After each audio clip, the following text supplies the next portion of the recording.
ពាក្យចាស់លោកតែងតែពោលអប់រំថាអ្នកជិតខាងភូមិផងរបងជាមួយត្រូវតែចេះរាប់អានអត់អាស្រ័យគ្នានិងជួយយកអាសាគ្នាក៏ប៉ុន្តែពេលខ្លះរឿងរបងជាមួយនេះអាចបង្កទៅជាចំនួនដែរតាមច្បាប់របងដែលសង់ធ្វើលើព្រំប្រទល់ដីតើត្រូវជាកម្មសិទ្ធិរបស់អ្នកណា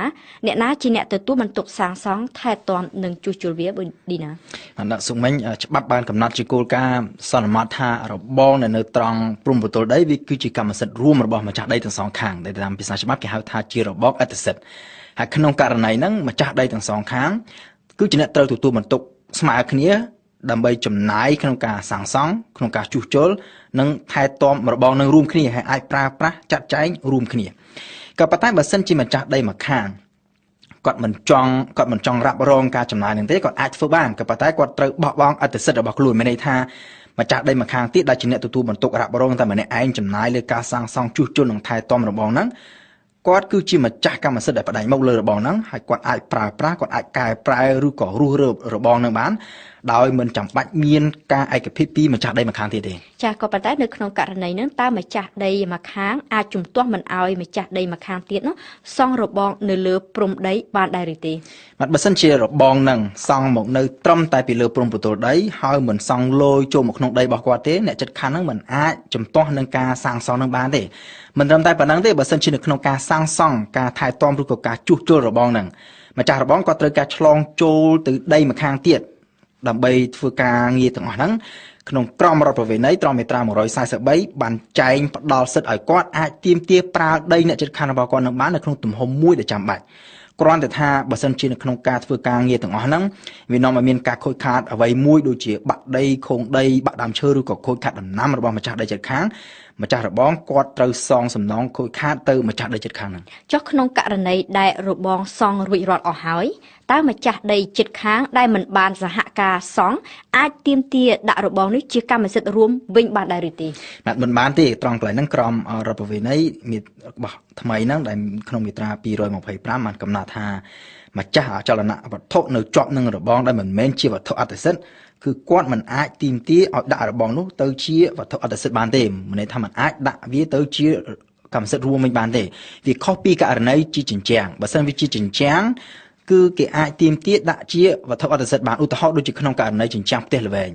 ថាឧទាហរណ៍តាមម្ចាស់ដីម្ខាងគាត់សង់ផ្ទះរបស់គាត់រួចហើយជញ្ជាំងផ្ទះហ្នឹងគឺសង់នៅជាប់នឹងព្រំប្រទល់ដីហើយក្រោយមកទៀតម្ចាស់ដីម្ខាងទៀតគាត់ចង់សង់ផ្ទះរបស់គាត់មួយដែរដោយចង់យកជញ្ជាំងផ្ទះនៅជិតខាងរបស់គាត់មកធ្វើជាជញ្ជាំងរួមមានន័យថាវាជាជញ្ជាំងអត្តសិទ្ធិក្នុងករណីហ្នឹងគាត់អាចទាមទារបានតាមមាត្រា220នៃក្រមរដ្ឋប្រវេណីគាត់អាចទាមទារយកជញ្ជាំងហ្នឹងមកជាដាក់ជាជញ្ជាំងធ្វើផ្ទះរួមគ្នាបានក៏ប៉ុន្តែគាត់ត្រូវបង់ទៅឲ្យម្ចាស់ជញ្ជាំងហ្នឹងនៅចំណែកពាក់កណ្ដាលនៃថ្លៃជញ្ជាំងបូកជាមួយនឹងពាក់កណ្ដាលនៃថ្លៃដីដែលនៅពីក្រោមជញ្ជាំងហ្នឹងឥឡូវយើងងាកមកនិយាយអំពីដើមឈើដែលដាំនៅក្បែរព្រំដីវិញដើមឈើដែលដាំនៅក្នុងដីម្ខាងហើយមែកឬក៏ឫសឈើនោះឆ្លងទៅដីម្ខាងទៀតតើម្ចាស់ដីនោះមានសិទ្ធិកាប់មែកឬក៏ឫសឈើដែលឆ្លងទៅលើនោះបានដែរឬទេក្នុងករណីនេះតាមមាត្រា142នៃក្រមរដ្ឋប្រវេណីខ្មែរម្ចាស់ដីជិតខាងគាត់មានសិទ្ធិ2គឺគាត់អាចទី1គាត់អាចយកផលពីមែកឈើឬក៏ឫសឈើនោះក៏បានដូចជាអាចបេះផ្លែឈើពីមែកឈើដែលលយចូលឆ្លងចូលទៅដីគាត់នោះក៏បានហើយគាត់អាចកាប់មែកឈើឬក៏កាប់ឫសឈើនោះដែលលយចូលទៅនោះចោលក៏បានដែរនេះសិទ្ធិដែលគាត់មានពីរហ្នឹងម្យ៉ាងទៀតបើសិនជាដើមឈើដែលដាំនៅក្បែរនោះក្បែរព្រំដីនោះវាក្បែរពេកដើមមិនគោរពតាមចម្ងាយដែលកំណត់ដោយច្បាប់ម្ចាស់ដីជិតខាងដែលនៅម្ខាងទៀតនោះគាត់អាចទាមទារឲ្យម្ចាស់ដើមឈើហ្នឹងកាប់ដើមឈើហ្នឹងចោលវិញបានហើយចម្ងាយដើមឈើពីព្រំប្រទល់ដីដែលបានកំណត់នៅក្នុងមាត្រា154នៃក្រមរដ្ឋប្រវេណីគឺថាយ៉ាងតិចត្រូវដាំ2ម៉ែត្រពីព្រំប្រទល់ដីបើសិនជាដើមឈើនោះមានកម្ពស់លើសពី2ម៉ែត្រហើយកន្លែងហ្នឹងត្រូវបញ្ជាក់ថា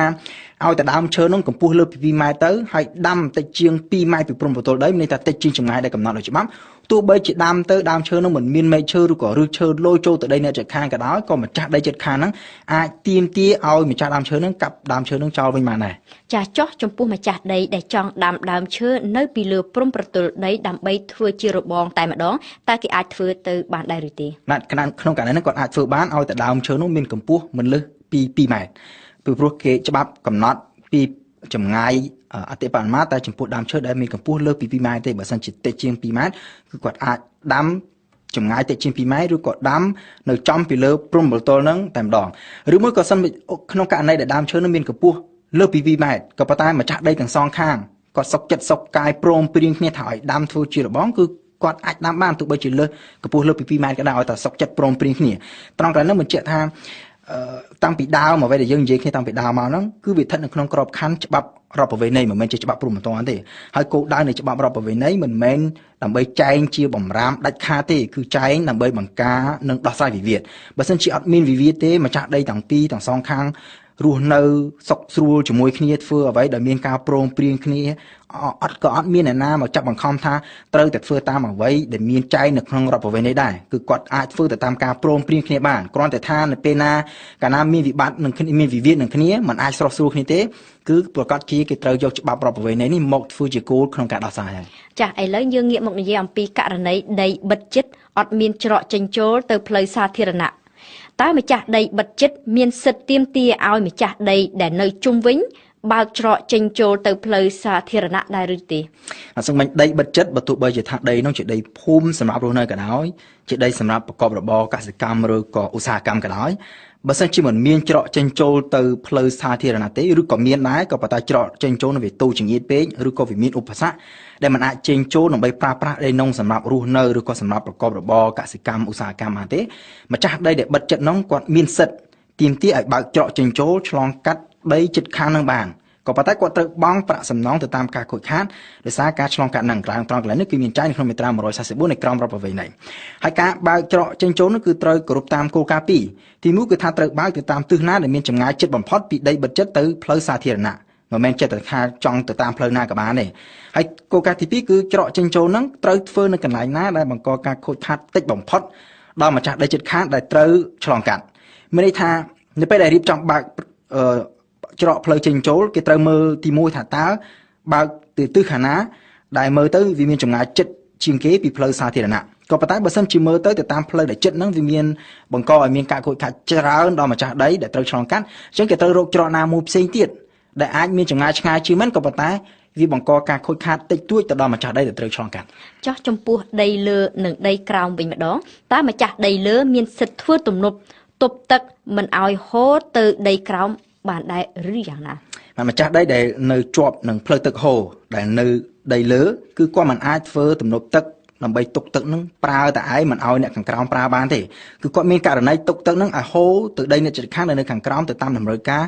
សម្រាប់ប្រកបរបរកសិកម្មឬប្រកបរបរផ្សេងទៀតហើយម្ចាស់ដីក្រោមដែលនៅជាប់ហ្នឹងក៏គាត់ត្រូវមានករណីកិច្ចដូចគ្នាអញ្ចឹងដែរចំពោះម្ចាស់ដីដែលក្រោមបន្តតទៅទៀត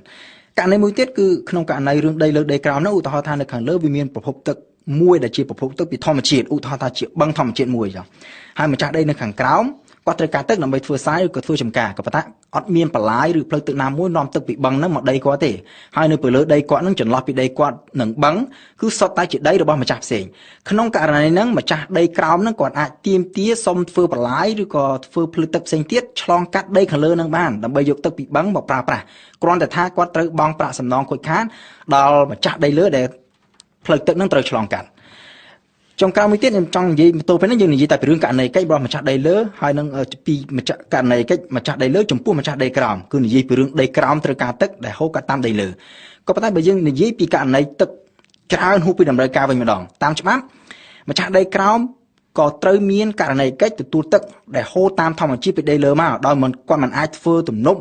ឬក៏លើកភ្លឺដើម្បីទប់ទឹកមិនឲ្យហូរដែលបង្កឲ្យទៅជាជន់លិចដីខាងលើគាត់បានដែរហើយម្ចាស់ដីខាងលើវិញក៏គាត់មិនអាចថាគាត់ជីកបន្លាយកាយបន្ថែមដើម្បីធ្វើអីផ្សេងទៀតដែលហួសពីលក្ខណៈធម្មជាតិដើម្បីរំដោះទឹកចេញពីដីគាត់ឲ្យហូរទៅជន់លិចដីនៅខាងក្រោមហ្នឹងក៏មិនបានដែរ